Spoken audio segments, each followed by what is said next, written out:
show you guys a really neat little tip that'll save you guys a little time, a little bit of mess.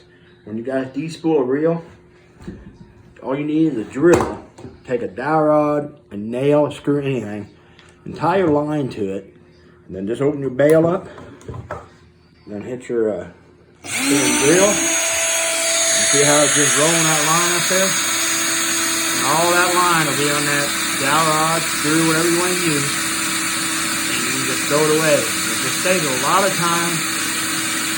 And you won't wear yourself out so dang much, you know, when you're trying to despool a reel. You can make a heck of a mess when you're trying to despool one.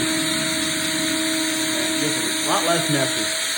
So, you know, just save you guys a lot of time. You see how it's all just rolling up there like that? I'm going to tell you guys a little trick I like to do after I spool my spinning reel with monofilament.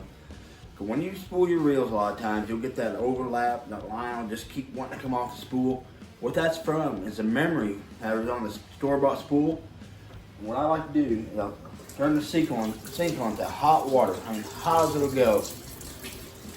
Once it gets good and hot, take your spinning reel and stick the spool underneath this hot water and keep it in there for a couple minutes.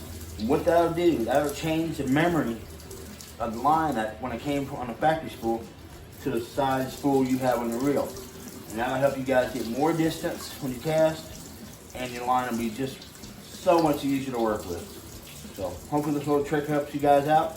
Check out my channel on YouTube, Parker Pursuits, for more little tips and fishing videos. Subscribe if you guys like it. See you guys later.